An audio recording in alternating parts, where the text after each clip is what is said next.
ভারত বাংলাদেশে ডিস্টেবিলাইজ করে ইলেকশনটাকে পিছানোর চেষ্টা করতেছে। আমাদের কেউ জাতীয় নাগরিক পার্টির ধান অথবা অন্য প্রতীকে ইলেকশন করবে না।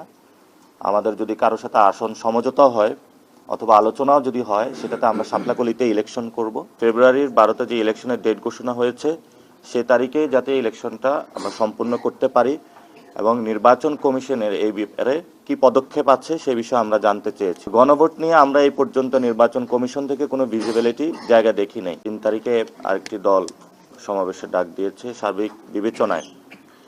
এদিকে হাদি হত্যাকাণ্ড নিয়ে বিচার প্রক্রিয়া এখনো সম্পূর্ণ হয়নি বা খুনিদের বের করা যায়নি।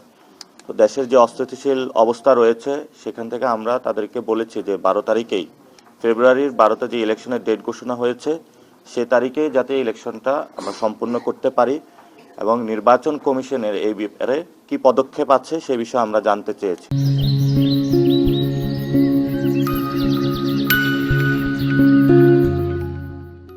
ওনারা আমাদেরকে ইনফর্ম করেছে যে 3 বাহিনী প্রধানকে ওনারা ডেকেছেন, কথা বলেছেন তাদের সাথে, তাদের সে সক্ষমতা রয়েছে।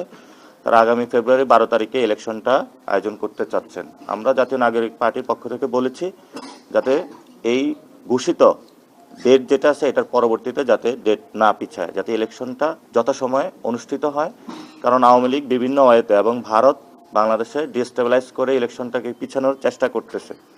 সেই ক্ষেত্রে যাতে ইলেকশন না পিছায়, যথাসময়ে ইলেকশন হয়, সে বিষয়ে আমরা আজকে ইলেকশন কমিশনের কাছে জানতে চেয়েছি। তারা সেই বিষয়গুলো ব্যাখ্যা দিয়েছেন।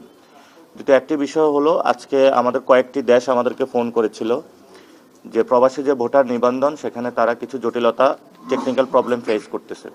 তো সেই বিষয়গুলো নিয়ে আমরা বলেছি 5 থেকে 6 দিন যদি আপনারা এটা বৃদ্ধি করতে পারেন তাহলে আমাদের যে প্রবাসী ভাইরা এখন নিবন্ধন করেছেন আমরা এটার আরও ডাবল মেরিটে ওনাদেরকে নিবন্ধন করতে সক্ষম হব।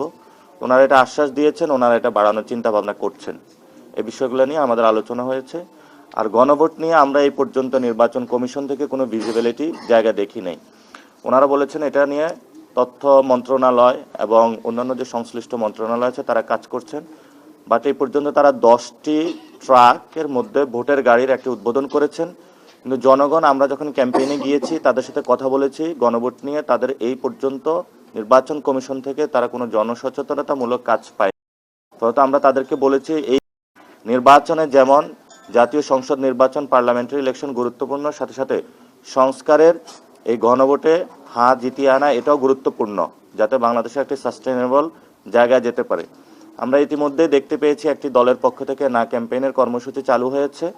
আমরা তাদেরকে বলেছি যে আপনারা একটু খোঁজ নেবেন যাতে বাংলাদেশ যাতে কোনোভাবেই পিছিয়ে যাওয়ার চেষ্টা যারা করছে তারা সেই সুযোগটা না পায়।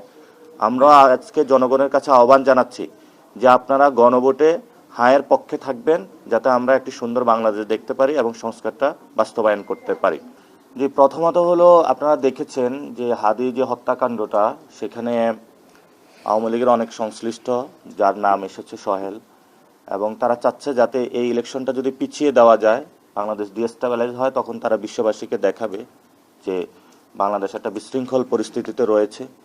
তো আমরা ওই সুযোগটা দিতে চাচ্ছি না, যাতে সঠিক টাইমে নির্বাচনটা হয়। এবং আপনি যেটা বলেছেন, আমরা আমাদের শাপলাকলিতে নির্বাচন করব। আমরা আমাদের কেউ জাতীয় নাগরিক পার্টির ধান অথবা অন্য প্রতীকে ইলেকশন করবে না। আমাদের যদি কারোর সাথে আসন সমঝোতা হয় অথবা আলোচনাও যদি হয়, সেটাতে আমরা শাপলাকলিতে ইলেকশন করব। আমরা সেটা বরাবরই হলো, আগেও আমরা স্পষ্ট করেছি, আমরা অলরেডি একটা পলিটিক্যাল অ্যালায়েন্স করেছি, গণতান্ত্রিক সংস্কার জোট, যেটাতে আমরা সংস্কারের পক্ষে এবং বাংলাদেশকে ডেমোক্রেটিক পজিশনে নেওয়ার জন্য কাজ করছি। আরেকটা হলো ইলেকটোরাল অ্যালায়েন্স। ইলেকটোরাল অ্যালায়েন্সের ক্ষেত্রে আমাদের বিভিন্ন জায়গায় কথা চলমান রয়েছে। সেখানে হলো আমাদের বর্তমান পরিস্থিতিতে রাজনৈতিকটা আমাদের মুখ্য। ভোটের ক্ষেত্রে কিন্তু ভিজিবল হইতে আমাদের শাপলাকলিতে আমরা নির্বাচন করব, অন্য কোনো প্রতীকে আমরা ইলেকশন করছি না।